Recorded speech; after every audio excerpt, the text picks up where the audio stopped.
क्या हमारा भाग्य पहले से निश्चित होता है? नमस्ते, मैं प्रेमलता सिंह पटेल स्वयं की खोज अपने चैनल में आप सभी का स्वागत करती हूँ। हम में से कई लोग इस विषाद से ग्रस्त है कि हमारे जीवन में अपेक्षित सुख और सुविधा प्राप्त नहीं होती है, क्योंकि वे सोचते हैं कि यही हमारा भाग्य है।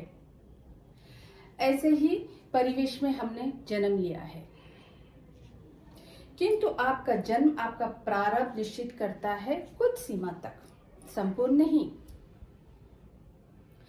जैसे बारिश की बूंदें बादलों में जन्म लेती है, उसका प्रारब्ध होता है धरा पर गिरना। वो धरा पर कहाँ गिरती है यह निश्चित करता है उसका आगे का भविष्य। अगर वह केले के पत्ते पर गिरे तो कपूर बन जाती है, अगर वह सीप में गिरे तो मोती बन जाती है, अगर किसी विषधर ने उसे पी लिया तो वह विष बन जाती है। बूंद एक पर उसका प्रारब्ध अलग, अनेक। तो प्रारब्ध हमारा जन्म नहीं, हमारा चयन निश्चित करता है। इसलिए अपना चयन सोच विचार के कीजिए। इसे हम एक कहानी के जरिए समझते हैं। एक समय की बात है, एक जंगल में एक ऋषि का आश्रम था। एक बार ऋषि ने सभी शिष्यों को बुलाया और उनसे कहा कि जंगल में जाओ और कुछ लकड़ियां लेकर आओ। आश्रम में उनकी आवश्यकता है, पर ध्यान रहे हरी भरी और उपयोग लकड़ी ना लाए, जो बेकार है उसे ही लेकर आए। और जो भी तुम्हारा परिश्रम होगा सालाना परीक्षा में जोड़ा जाएगा। और तुम लोगों का समय होता है कल सुबह 6 बजे से कल शाम तक 6 बजे तक। जो भी 6 बजे के बाद आएगा उसे सालाना परीक्षा से और इस आश्रम से निष्कासित कर दिया जाएगा। और दूसरे दिन सभी शिष्य अपने सही वक्त पे जंगल पर निकल गए और हर शिष्य को एक एक बैलगाड़ी दी गई थी लकड़ी लाने के लिए। और उन्हें अपने समय का भी ज्ञात था कि कब वापस आना है। तो कोई 12 बजे से पहले वापस आ गया, कोई 2 बजे से पहले वापस आ गया, कोई 4 बजे आया और सारे शिष्य 6 बजे से पहले वापस आ गया।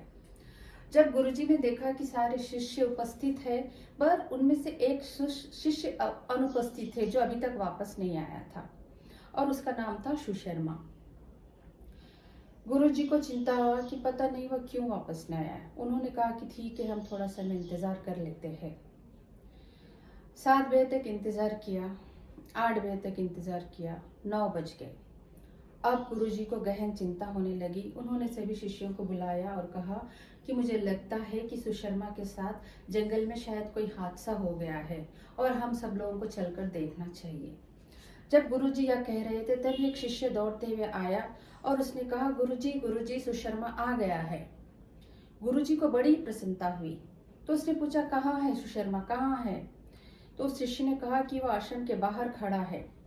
तो गुरुजी ने पूछा कि वह अंदर क्यों नहीं आया? शिष्य ने कहा, गुरुजी उसकी तो बैलगाड़ी सारी खाली है और समय भी समाप्त हो गया है। उसने कहा कि शायद आप उसे अंदर आने दे या ना दे, इसलिए वह बाहर ही खड़ा है।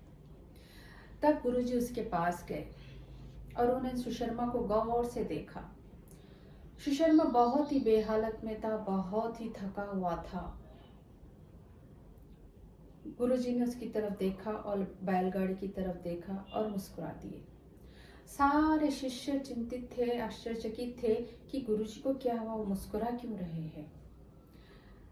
तो गुरुजी ने सुशर्मा से पूछा, क्या हुआ सुशर्मा, इतना वक्त बीत गया, तुम इतनी देर से क्यों आए हो और तुमने कुछ भी नहीं लेकर आए, तुम्हारी बैलगाड़ी भी खाली है। तब सुशर्मा ने कहा, गुरुजी मैंने जंगल जंगल ढूंढा, पर मुझे कोई ऐसी बेकार लकड़ी नहीं नजर आई जो मैं ला सकूं। जब मैंने कांटियां लाना चाहा तो मुझे लगा कि ये तो बाड़ बनाने के काम आती है, मैंने सूखी घास लाने के लिए कहा, या तो किस जानवर के खाने के काम आती है। मैंने सूखी लकड़ी लानी चाहिए तो मुझे लगा या तो खाना बनाने के काम आती है। मैंने सूखी घास लाने के लिए सोचा तो मुझे लगा या तो छत बनाने के काम आती है। इस तरह सारा दिन जंगल जंगल में ढूंढता रहा और फिरता रहा।